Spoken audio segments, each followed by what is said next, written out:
Akira. The Dawn. He's got clout. The title of these talks that I'm giving here is Mind Over Mind.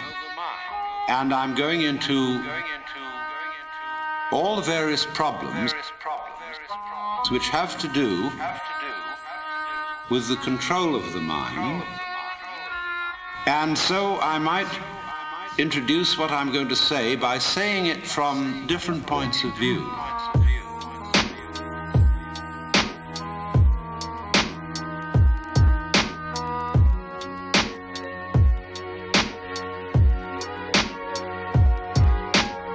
For example, if you're interested in communications, it will be the problem of feedback. Or if I may put it in theological terms, how does man follow the will of God if the will of man is perverse? The theologians say, you cannot do this without having divine grace, or the power to follow the will of God. How then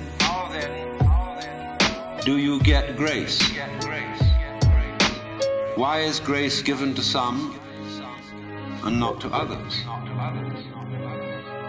If I cannot follow the will of God by my own effort because my will is selfish, how will my will, which is selfish, be transformed into an unselfish will? If I cannot do it because I am already the selfish will, then grace must do it. Then grace must do it. If grace has not already done it, why not? Because I didn't accept it? But by definition, I had no power to accept it because my will was selfish. Must I then become a Calvinist and say that only those people who are predestined to receive grace will be able to live the good life? The good life.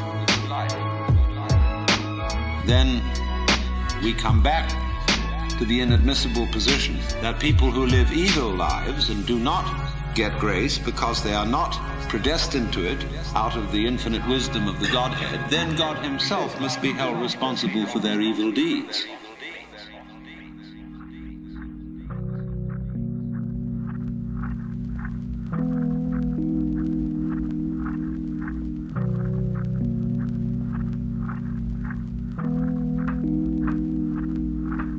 And so that is a nice little tangle.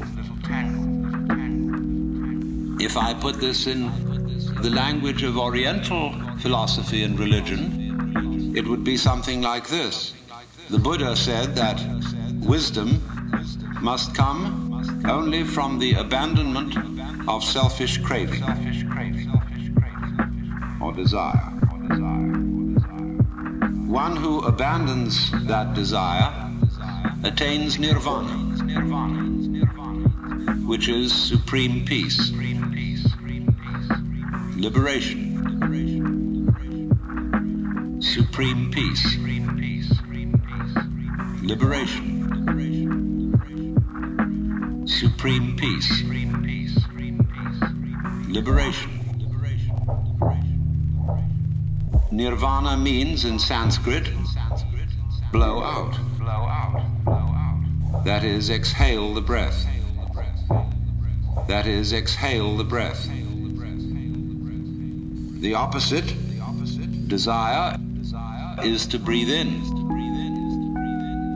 Now, if you breathe in and hold it, you lose your breath. But if you breathe out, it comes back to you.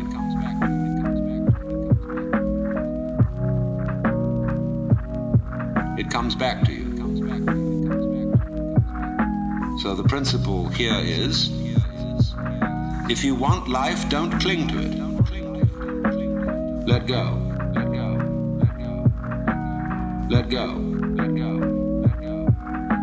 But the problem is, if I desire not to desire, is that not already desire? How can I desire not to desire?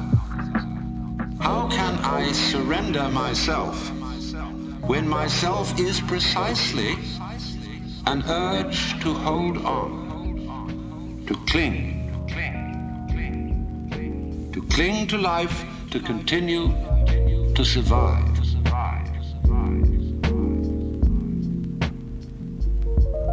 To survive.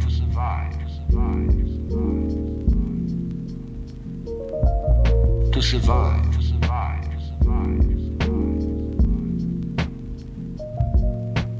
I can see rationally that by clinging to myself I may strangle myself.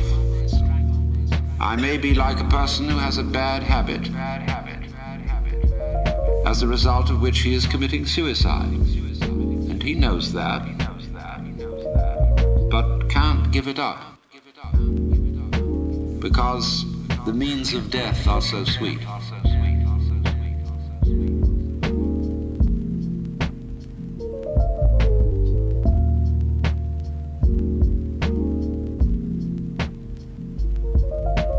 So, it all comes down to this basic question, that human beings have for a long, long time been concerned about transforming their minds. Is there any way in which one's mind can be transformed? Or is it simply a process which is nothing more than a vicious circle? I could ask, why have you come here this afternoon? What were you looking for? Would it be too presumptuous of me to say that you were looking for help?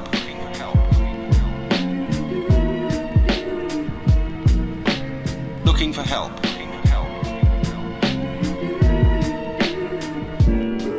That you hoped you would hear somebody who had something to say that would be of help and relevance to you as members of a world which is running into the most intense difficulty. A world beset by a complex of problems, any one of which would be bad enough. But when you add together all the great political, social, and ecological problems with which we are faced, they are appalling. And one naturally says, the reason why we are in such a mess is not simply that we have wrong systems for doing things, whether they be technological, political, or religious, but we have the wrong people.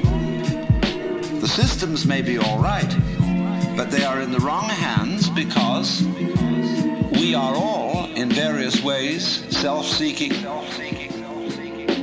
lacking in wisdom, lacking in courage, afraid of death, afraid of pain, unwilling really to cooperate with others, unwilling to be open to others. And we all think that's too bad. It's me that's wrong.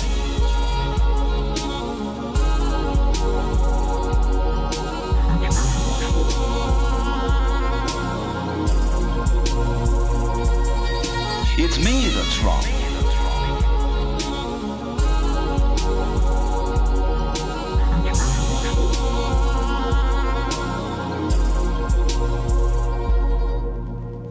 And if only I could be the right person.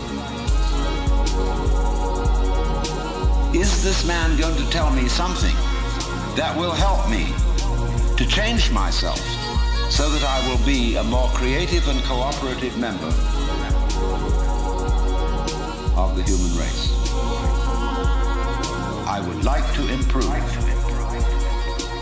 So in so many people's minds and from so many different angles, there is this urgent feeling that I must improve me. And this is critically important because it's obvious, at least it's superficially obvious, that the way things are, we are going to hell fast.